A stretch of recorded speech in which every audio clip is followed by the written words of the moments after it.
This is the Tristen Law Show. If it's your first time here, welcome. And if you've been here before, welcome back. I'm Tristen Law, semi-retired pro wrestler, and today, I'm your host. WrestleMania 41, Night 1 is in the books. And let me tell you, this show had its up and downs. It had its yeets. Wow, that's a lot to say. It had its betrayals, and it had a possible match of the year. I'm Tristen Law, breaking down 5 matches that shook the WWE universe, the world, the whole entire planet, the whole entire existence as we know it, and maybe the future of the WWE. Let's talk about Tiffany Stratton's moment of truth. We're going to talk about Jey Uso's coronation and the not single, but the double betrayal of Paul Heyman. Look, I said it. But you know what? We're not leading with that. Hang out for a little bit, because I was so hyped to talk to y'all that I was like, maybe I should just go live at 10:30. Maybe I should just go live at 9 o'clock in the morning. I thought maybe I should have went live last night. We got a poll going on right now. Did you like WrestleMania Night 1? It's easy. Salt and pepper, yes or no? That's it. Answer that, and we'll take a look at that in the comments. But I think in that match between Tiffany Stratton and Charlotte Flair for the WWE Women's Championship, I think that Charlotte was elite. Charlotte showed why she belonged, and her in-ring wrestling psychology was on point because she focused on the knee the entire time. The thing that I looked at that match, and I don't know, maybe I'm a little bit too judgmental. Maybe I feel like the chemistry was off. When you see Tiffany standing in the ring and they did the whole entire introductions and stuff like that, Tiffany is standing in the ring with the belt I felt like Tiffany was maybe either nervous or maybe Tiffany Stratton realized that she was a goldfish in a shark tank. Because ever since those two women stood in the ring and smacked down and went toe to toe, I think that was Tiffany Stratton's brightest moment in the whole entire program. Until the whole Ludwig Kaiser in the DM thing. And it's like, ever since then, I felt like Tiffany Stratton was a little bit too timid. I felt that when you're in the ring, when you're in the ring with somebody like that, it's just like you gotta turn it up. And I didn't feel like Tiffany Stratton delivered it. I felt like Charlotte Flair was a 10 out of 10, and I felt like Tiffany Stratton was maybe like a 7.5 out of 10. So somebody was telling me, though, I was having discussions on Threads last night, so you can follow me on Threads. I'm going to be active again on Threads all night for WrestleMania Night 2, WrestleMania 41 Night 2, having conversations, having polls, meeting people, because this is why I love pro wrestling, because it brings us all together. And one of the things that somebody said to me, it might have been my friend Jamal, he might have texted me, and the conversation might have been like, but maybe she was nervous. And I'm like, look, listen, you could be nervous, but if you can't do the job, you're in the wrong spot. If you can't do burgers, I'm going to put you back on fries. And I feel, you know what, y'all want a hot take? I'm going to give you a hot take right now. If Tiffany Stratton has another performance like she did last night, she will not be the WWE Women's Champion by the end of the summer.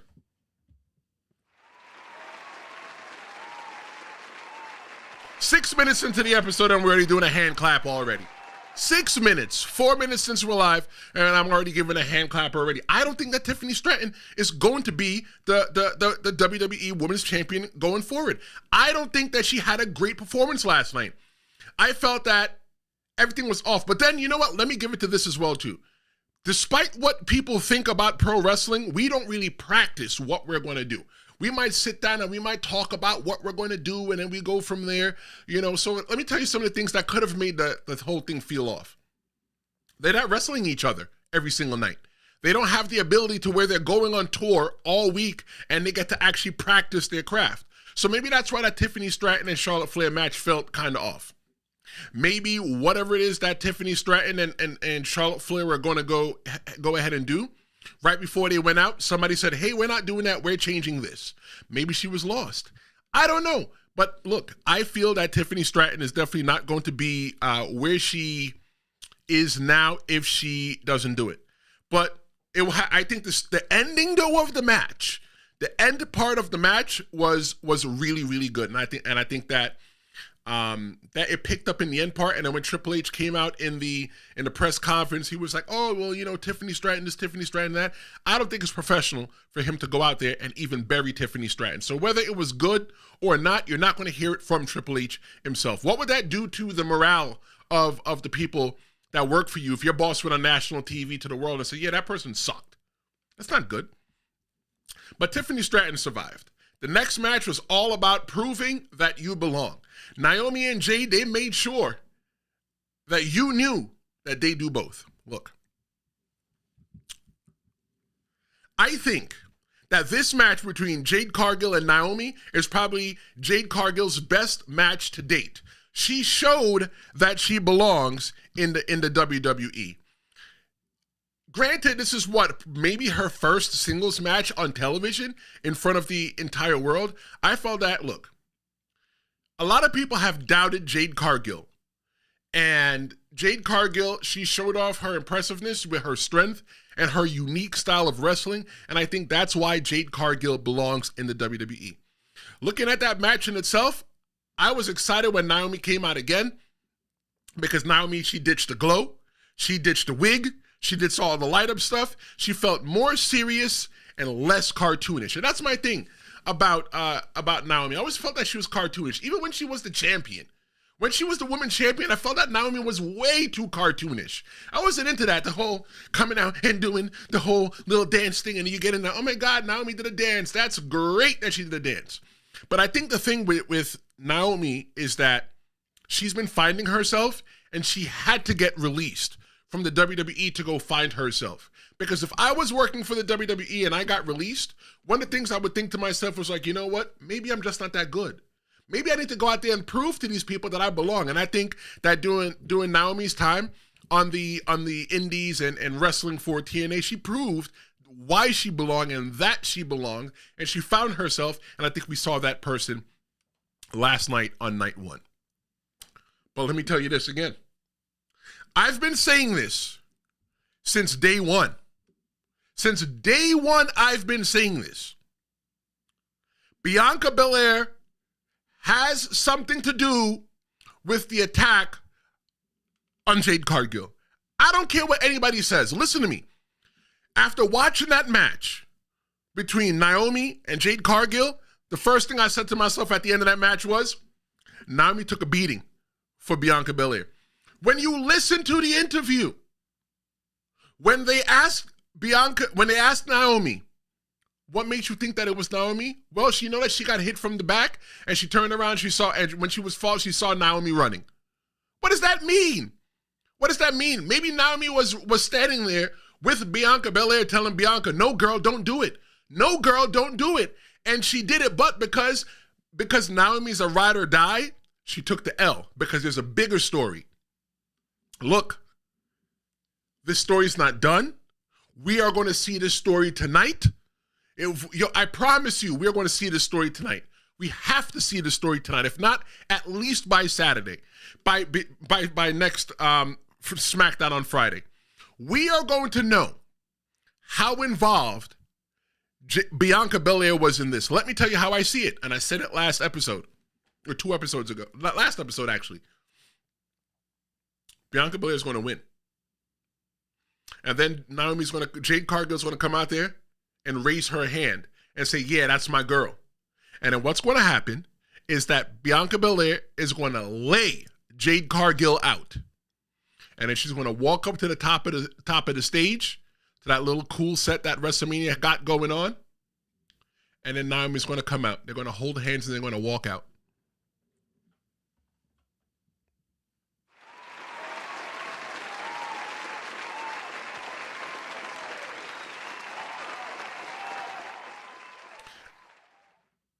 I'm giving myself a hand clap for that.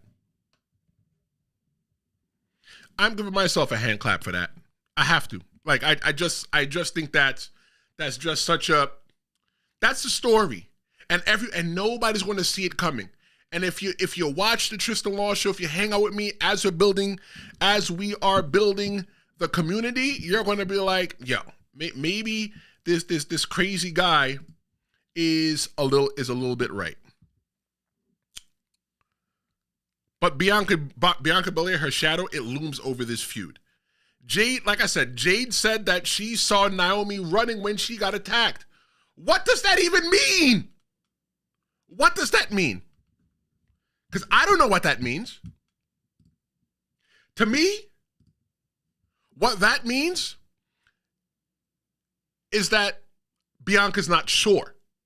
If this was a court of law, how can you even convict Naomi? Because you had circumstantial evidence? Because the way the circumstance presented itself, that Naomi was just there running away? That don't work for me.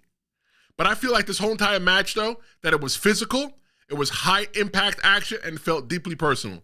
But before we get into Jey Uso's title win, I want to talk about a post that I saw online that was surrounding this whole entire weekend, and I think it sparked some real discussion.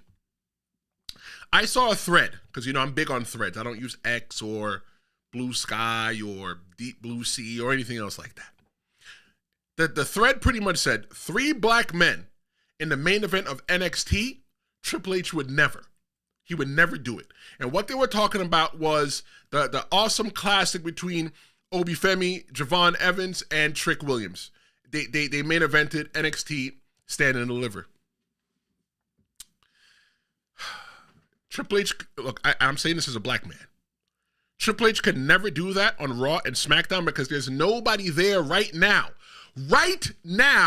who as a black man or black person could even main event Raw or SmackDown right now. I don't think there's anybody right now that can main event that can main event WrestleMania right now. Now, yeah, people were trying to tell me, well, what about Obi Femi? What about Javon Evans? And what about Trick Williams? There's a reason why they main evented NXT Stand and Deliver. They don't have the emotional investment or a solid storyline that is going on Raw or SmackDown. They have it on NXT.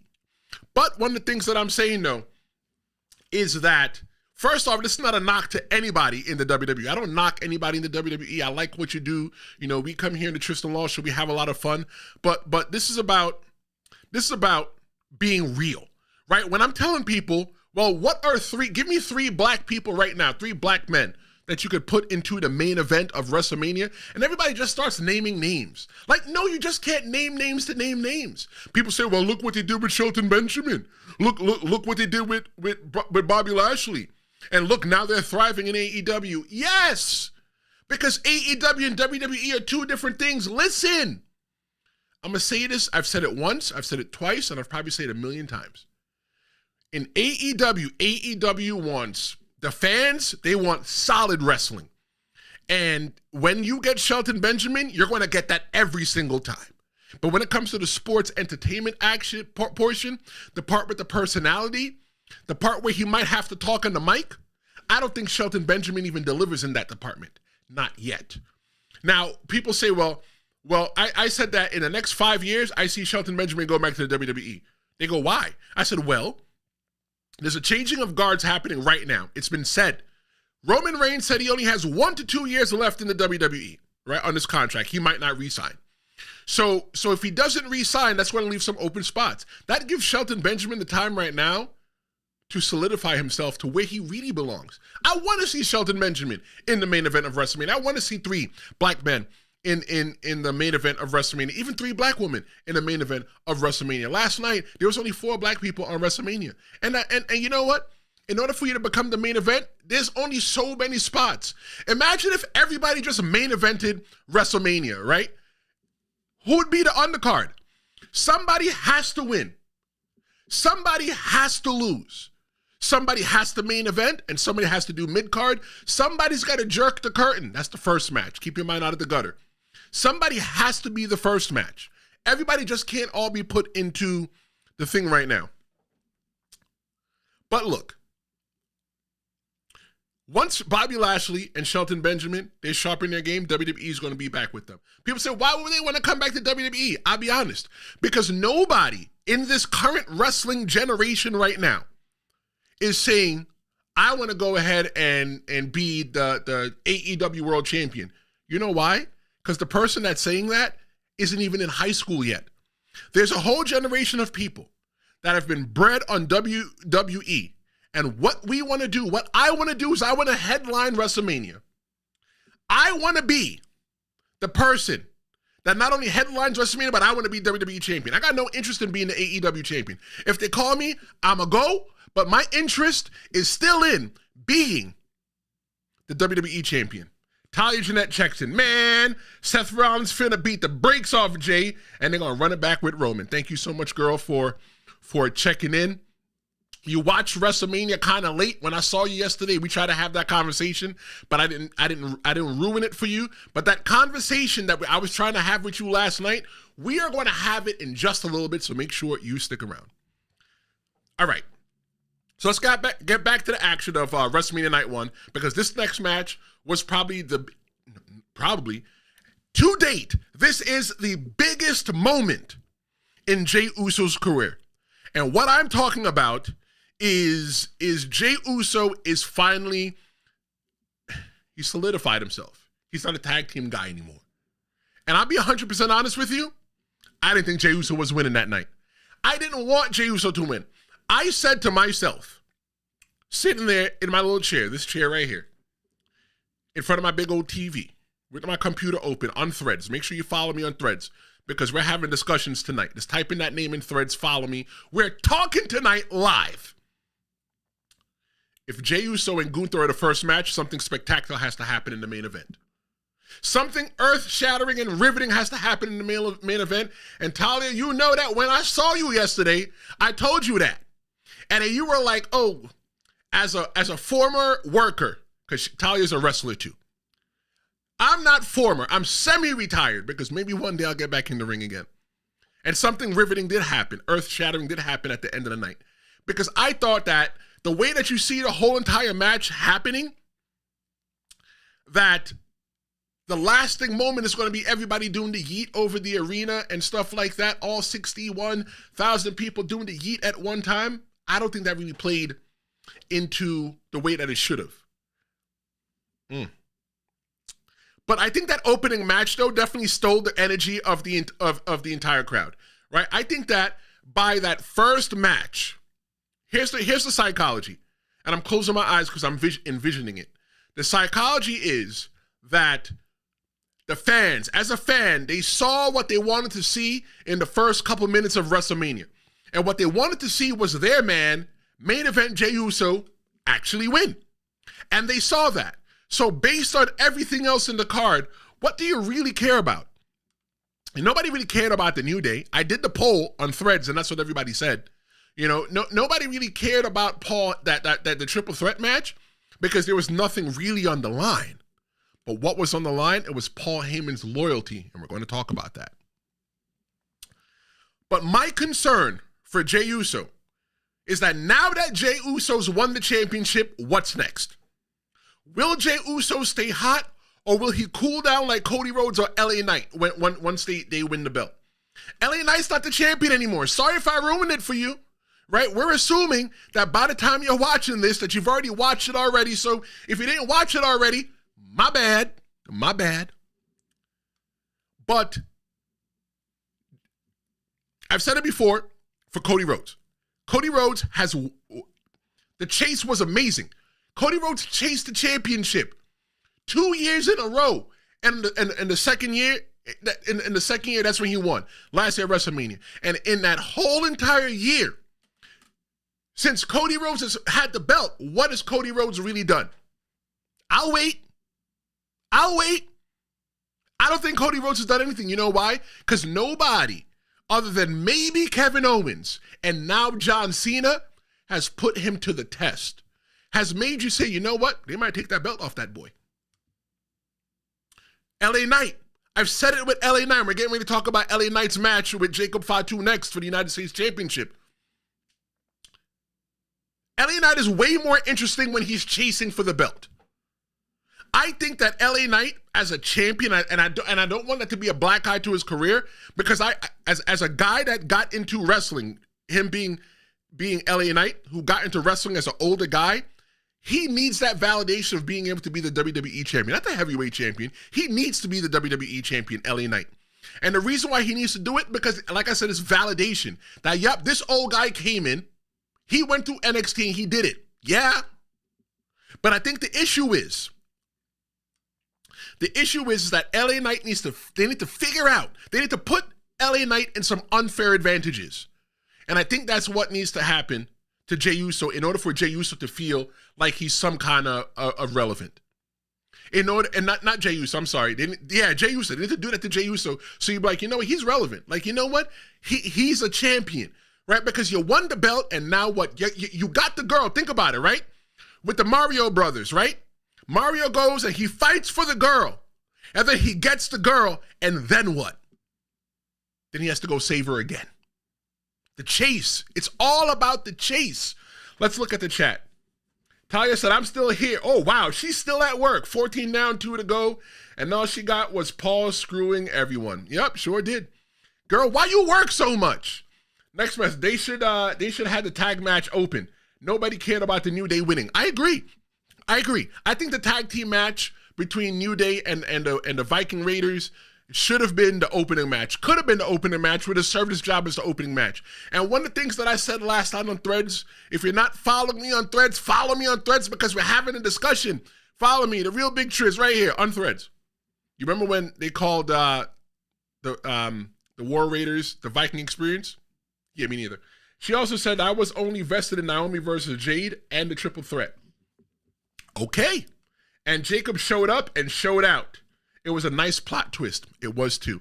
Thank you so much for your messages. Don't forget, whether you're watching this live or on demand, that you can always participate in the chat and I respond to every message. It's what I do. Maybe it's my character flaw. Even when this thing blows up and I get 10,000 messages, will I still respond to you? Yes. You can even send me an email if you want to talk wrestling or you have a comment or concern. Send it to Tristen Law Show Media at gmail.com. I can't wait to see your email. But Jey Uso, he got his coronation. But next up was Jey Uso's comment. God, man, I got so many excitement. Let me calm down for a little bit and we're going to do that again. So we got Jey Uso's coronation. But up next was Jacob Fatu's coming out party. And you know what? He didn't disappoint. Let me tell you about that match for the WWE United States Championship between LA Knight. It started slow, but it built into a brutal battle like we expect. Jacob Fatu looked dominant, but LA Knight, he still looked strong in defeat, and it makes me wonder what's next for him. Maybe Money in the Bank? LA Knight, look, I keep saying it, and y'all not listening. What I'm saying is that Roman Reigns said he's leaving in a year to 2 years. He might not re-sign. Seth Rollins got a whole entire baby. He got a kid. Maybe he wants to go try something else. You can't wrestle forever. Us wrestlers really have so many bumps on our bump card. CM Punk is going to have to go bye-bye one day. Drew McIntyre is going to have to go bye-bye one day. Who is next? You got people like Jacob Fatu, LA Knight, Logan Paul. Those are people that are going to be in the future. And right now, they got to step it up because when Triple H comes calling, they better be ready to answer the phone. They better have their characters down polished and build that connection with the fans. Once a person like LA Knight wins that WWE championship, the whole story going in is that he's the guy that they doubted from day one. They doubted LA Knight. And LA Knight's going to be in the top one day. I got a hot take for you. I've been dropping hot takes all weekend. WrestleMania Night 1 recap.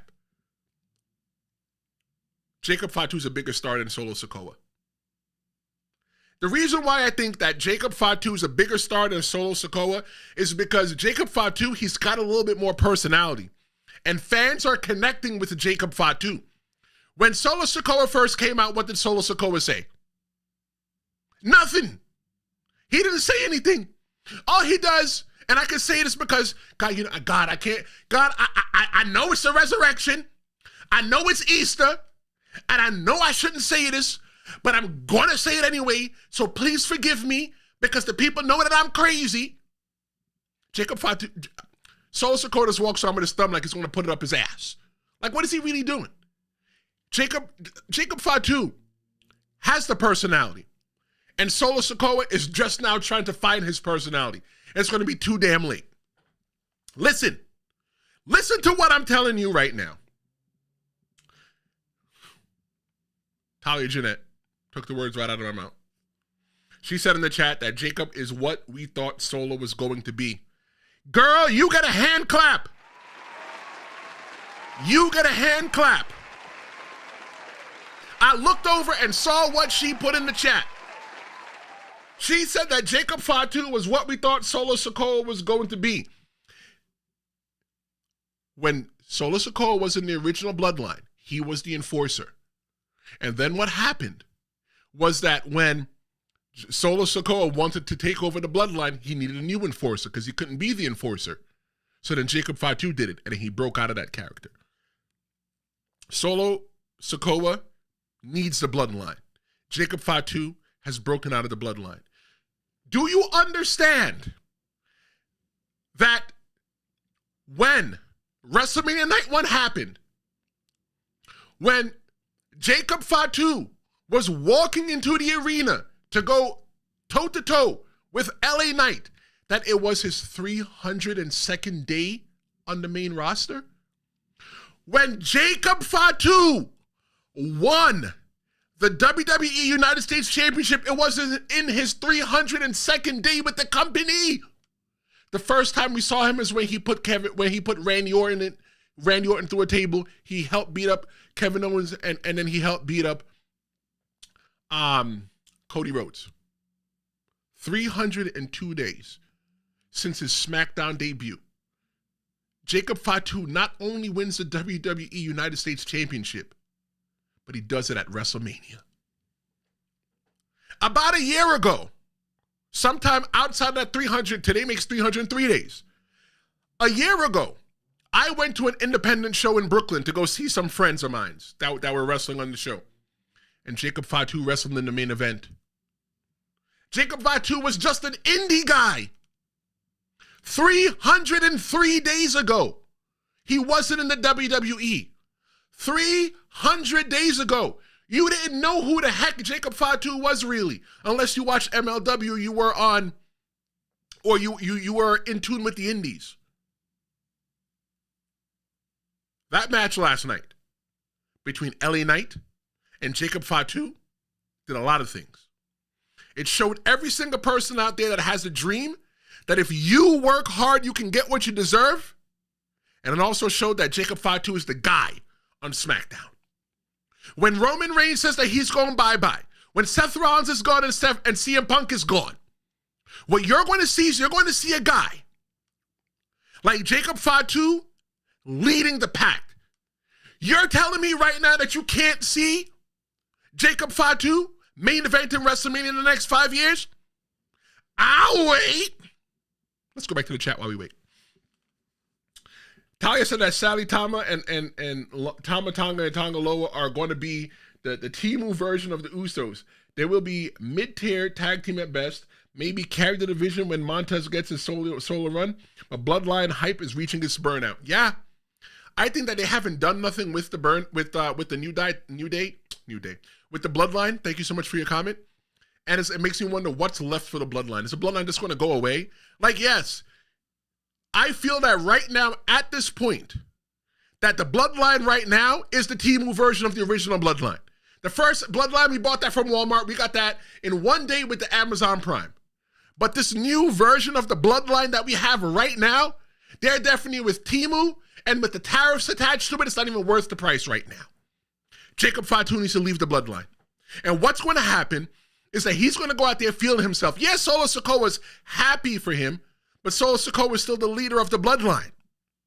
So what does that mean? What that means now is that, you know what, he might be like, yo, so Jacob Fatu, you think you're the man now because you got the belt? So now what happens? Him and Solo Sikoa are going to fight. They're going to have to wrestle. And what's going to happen? I'll tell you what I think's going to happen. Solo Sikoa might not come out on top of that one. Now, we're going to talk about the moment The moment that all been waiting for. The moment that nobody really cared about, that we couldn't really understand why it was the main event of WrestleMania Night 1. I'm talking about the match that had the chaos. I'm talking about the match that didn't even just have one betrayal. It had two betrayals. Two men got hit in their jewels last night, and a chair shot by Paul Heyman.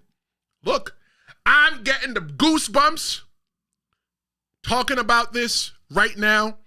This main event, it had it all. And Code checked into the chat. He said, "What's up, guys? What's going on, Code? Welcome." This match was a match that nobody really... This match could have easily been the opening match. This match could have easily been the match that led before Jey Uso and winning.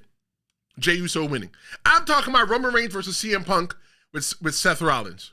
Triple threat match. And what was on the line? The loyalty of Paul J. Heyman. I don't know if his middle name is Jay, but you know, we're calling him Paul J. Heyman right now. When you look at that match, the way the match was structured, and I'm giving you this from a pro wrestler's point of view. Hi, Tristen Law, host of the Tristen Law show, semi-retired pro wrestler. That's me. From the lens of a wrestler, that match was chaotic, it was cinematic, and it was violent. It was everything that match was supposed to be, and then some. CM Punk was the glue. Seth Rollins was the workhorse. And Roman Reigns, he was the slow burn threat. The guy that held the WWE up for over 3 years, you expected him to win? He came in there with his Ulafali and didn't even want Paul Heyman to touch his Ulafali. Look, listen, kids, don't let people touch your Ulafali, okay? Nobody should touch your Ulafali. Paul Heyman wanted to touch Roman Reigns' Ulafali. And and Roman Reigns said, "Nope, because I don't like you." There was multiple false finishes going into that match. Multiple false finishes going into that match where you didn't even know what was happening. I'm watching the main event on the train because I was going to work. And when you go between the stations, there's no signal and it cuts out and it's doing a false finish. And I'm like, please get to the next station because all I want to see is who won. And then I get to the next station, they're still wrestling. I go, oh my God, so I didn't miss anything. I didn't miss anything. The crowd, though, was unglued. The crowd, I'm not going to lie, the crowd burnt out a little bit during the Jey Uso match because they saw what they wanted to see. They already yeeted. And let me tell you, usually after you yeet, you just want to relax. You feel cool. But everybody yeeted in the first hour of WrestleMania, night 1, and then they got that energy back and they were able to yeet again later on. Look, sometimes you got to go for 2 rounds. The double betrayal. Paul Heyman not only low blows Roman Reigns, the guy that he's been running around with, that you remember during the pandemic, you saw Roman Reigns sitting there and the camera pulled back and you saw Paul Heyman next to him. That was the start of the bloodline. That is how we got here. They're supposed to be friends. Well, not really friends. I'm going to tell you about that in a little bit. And then CM Punk. He owed a favor to Seth Rollins. I mean, to Paul Heyman owed CM Punk a favor. That's supposed to be his mans in him. You guys really think that you could have trusted Paul Heyman? Paul Heyman used to have a pro wrestling company called ECW. And he used to tell people that he was going to pay him and didn't pay him. Paul Heyman would give them the check and the check would bounce. How are you trusting Paul Heyman? If you're trusting, okay, watch. Do you trust Paul Heyman? That's the question that I want to ask you. And let me even answer that for you right. Let me give you the buzzer because I don't care what you say. The answer's wrong. You can't trust Paul Heyman. Let's look at the chat. Let's see. We got Mackenzie Johnson. Hey, I've never seen you before, Mackenzie, but welcome to the Tristen Law Show.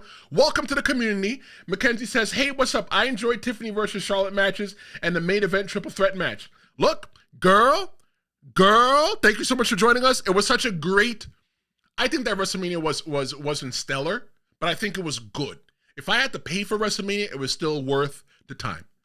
Let's see. We got Fati Murul. Sorry if I pronounced that wrong. Sorry. WWE Rhea Ripley Women's Championship wins WrestleMania 41 Las Vegas right now. Riptide. All right. Thank you so much. Paul Heyman is from New York City. Talia comes in and says that Paul Heyman is from New York City. Y'all should have known better. Look, everybody that is from New York is a shyster. Okay, I'm from New York. I'm not a shyster. But you know what? Because I'm from New York, I could see a bamboozle a mile away. I could see a bamboozle, a flim-flam, the okey-doke coming from the mile away. And I said, I don't care. We're still talking about CM Punk, Seth Rollins, and Paul Heyman. Look, the reason I said that CM Punk was not going to be the guy that gets the loyalty of Paul Heyman, and neither was Roman Reigns. And the reason why I said that was because Seth Rollins is the new toy. He's the only one. He is the only one that Seth Rollins is the only one that Paul Heyman never played with. He didn't play with him. He don't know what it's like. He didn't play with that toy yet. Seth Rollins is the shiny new toy. That match was about who is going to be the main character in WWE. And that person is going to be Seth Rollins. Paul Heyman, what he did was he took the whole entire Bloodline saga, he took the whole entire history with CM Punk, and he yeeted it out the window. Threw it out the window, doesn't even care about it anymore. It's gone. Goodbye, adios, sayonara. Because Seth Rollins is now a Paul Heyman guy. Did anybody see that coming? Let's look at the chat. Ty Jeanette says that WrestleMania needs to be just one night. Okay, I'm going to be honest with you. The only reason that you probably think that WrestleMania should be one night is because you've never sat through WrestleMania for one night in person. Girl, I went to WrestleMania 35 in MetLife Stadium. And I sat there for 8 hours and didn't even collect the paycheck. I sat in the arena for 8 hours and didn't even collect the paycheck. How crazy is that?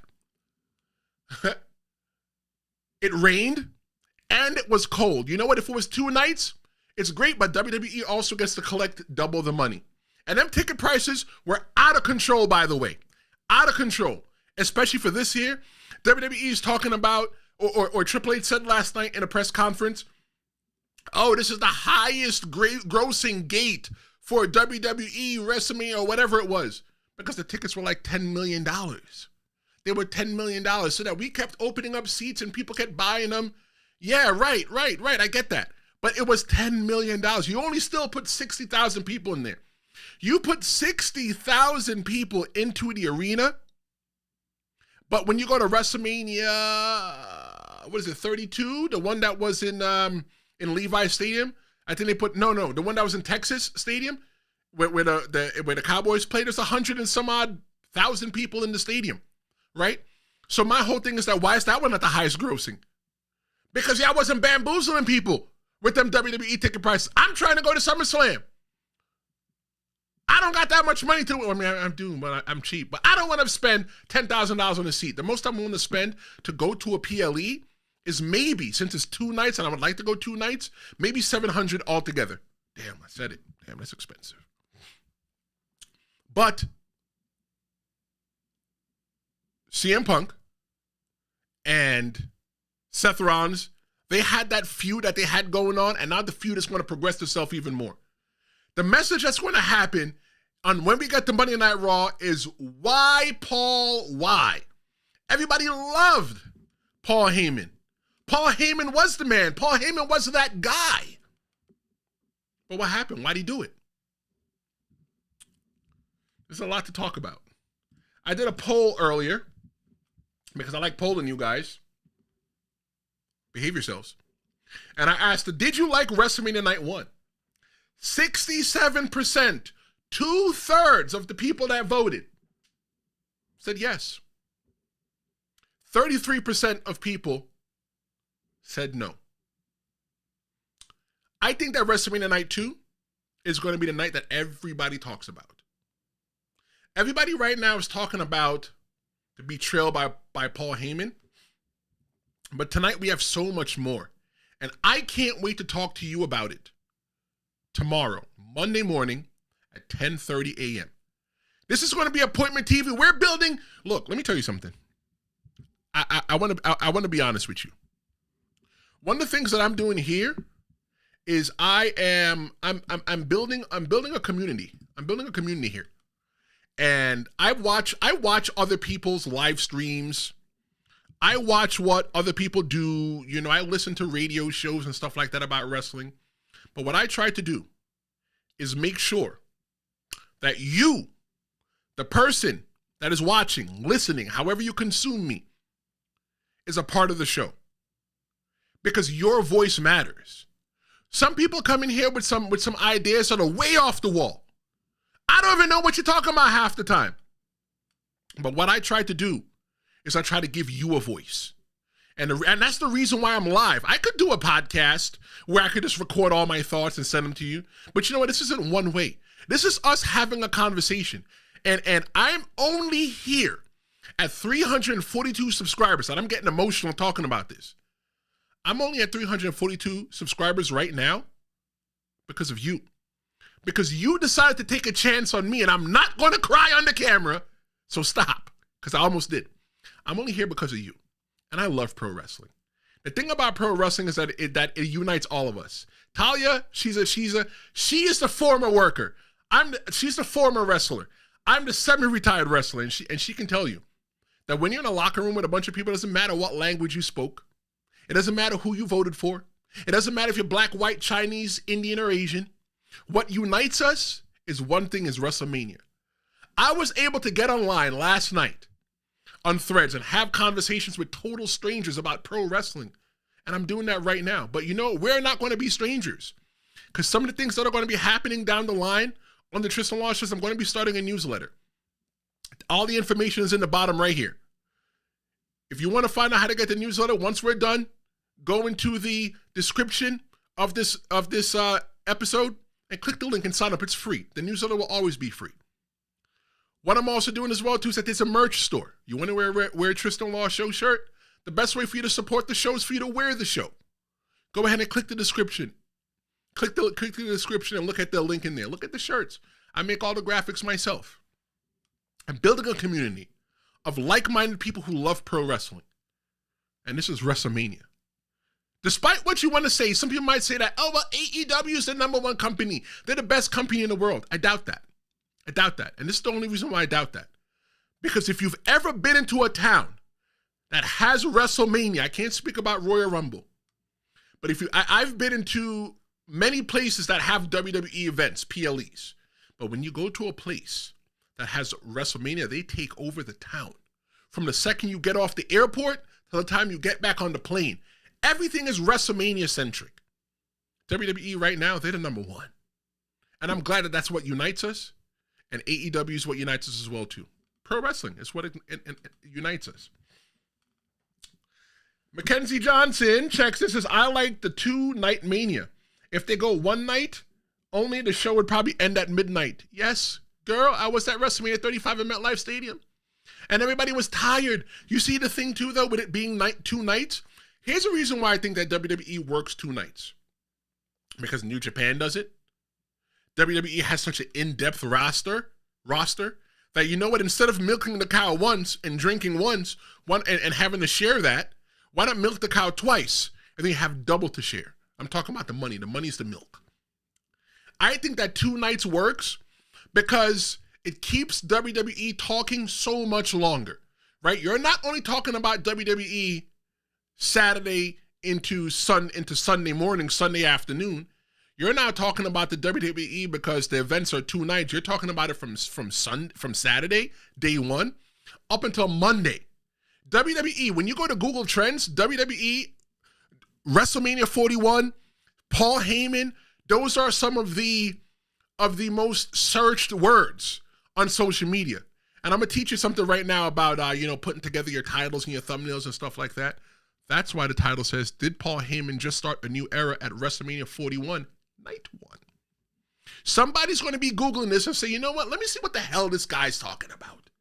And that's how you end up here at the Tristen Law Show. And I am glad that you're here. Well, looking at some of the key results last night, Tiffany Stratton defeated Charlotte Flair.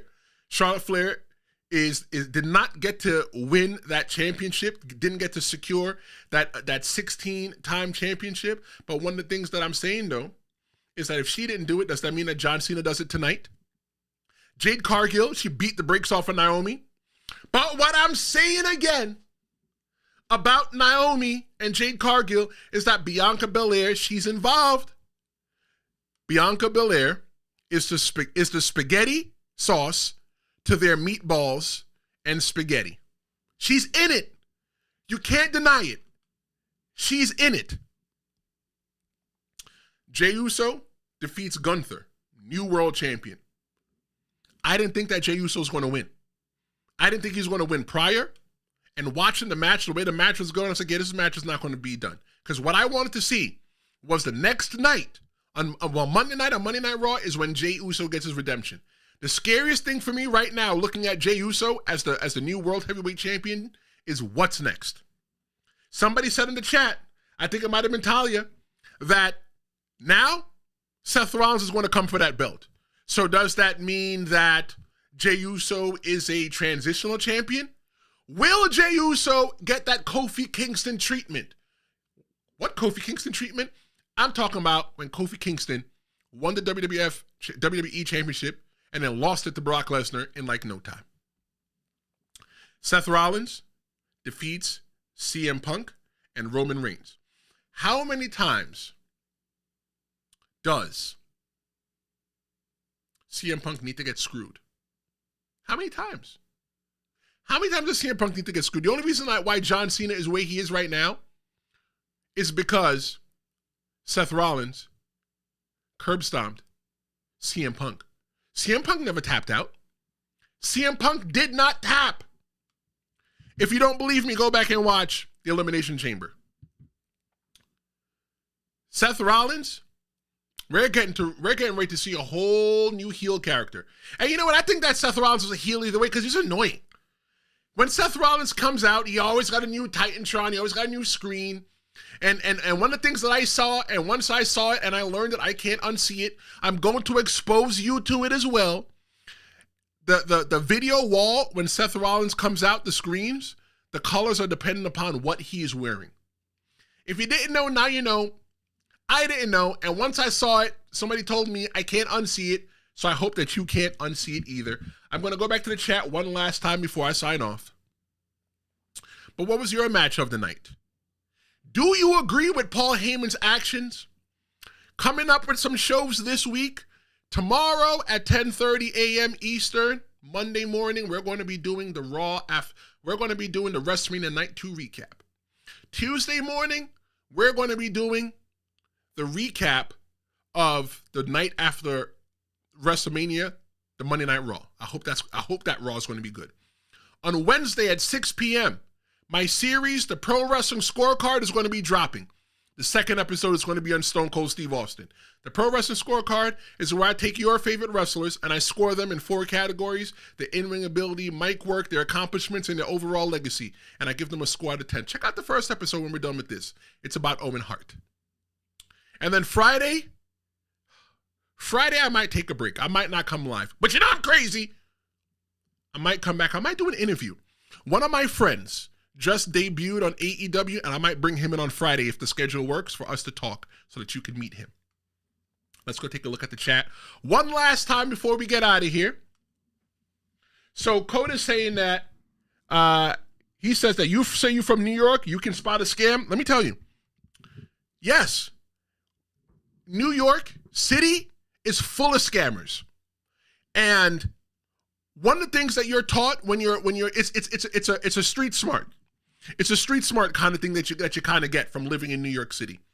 That like when you're on the train And these people are like, these kids used to come out and be like, yeah, I got my football team, and we're just collecting money for the football team or the basketball team, and blah, blah, blah. We're stealing a little bit of money. We're selling candy for that. No, they're selling the candy for themselves. You know how I know that? Because I knew kids that did that. When people are doing the 3-card Monty thing on Fordham Road in the Bronx to see if you can pick the card, it's all a scam. People are in on it.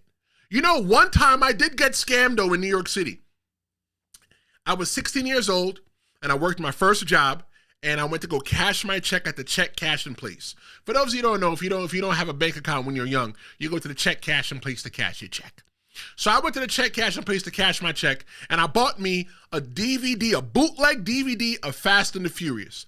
My first time and my last time buying a bootleg. And if you don't know what a bootleg is because you're not that old, the bootleg is when somebody sat in a movie theater with the video camera back in the day, and they recorded it, and they sold it to you on like somewhere in the streets for like $5.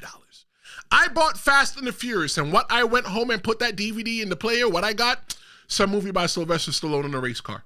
I got bamboozled one time. So yeah, I think I have a good knack for spotting a scam a mile away. But yeah, that's one of the perks that you get from being in New York. And it's one of those things that, you know what? I just don't got the time to deal with anybody's scam. I just keep it pushing. I don't got time for that. Thank you so much for your comments. Let's see what else we got. Mackenzie Johnson says, I like Seth Rollins as a Paul Heyman guy. It's a very intriguing storyline. Mackenzie, thank you so much for your comment. I agree. Because now we've seen Seth Rollins. We've seen the Visionary. We've seen Seth freaking Rollins. We've seen Seth Rollins with the Shield. We've seen Seth Rollins, with one side black hair, one side blonde hair. We've seen him with Triple H. And it makes you wonder, what's this version going to look like? I am sitting on the edge of my seat because I want to hear why. But look, Seth Rollins was telling everybody what was happening, saying that's a prediction, not a spoiler, and that is what's best for business. When you're look, I'm going to answer the question right now. When everybody says, why, Paul, why? Why did Paul Heyman do it? I'm going to tell you why. Everybody, you're supposed to always do what is best for business. When I put together this whole entire Tristen Law show thing, when I put together the episodes, I could sit here and I could talk about every single match in WrestleMania. But you know what? You don't want to hear from every single match in WrestleMania. You don't care about all the matches. You care about a core set of matches. And I have to do what is best for business, right? When you're in pro wrestling, you got to do what's best for business to get people to buy that ticket, to buy that t-shirt. But for somebody like Paul Heyman always does what's best for Paul. And I think that he was mistreated by Roman Reigns. He was abandoned by CM Punk. The only person that it only made sense for Paul Heyman to go with was Seth Rollins. Mackenzie says that, I'm a guy just letting you know, bro, night 2 of Mania will be interesting. Yeah, I'm concerned to see what happens. I think that John Cena should win the championship and go on the whole entire rampage. John Cena should win the championship. John Cena should leave. John Cena should. There's also something I want to talk about. I just thought about it. I'm going to talk about it in a second.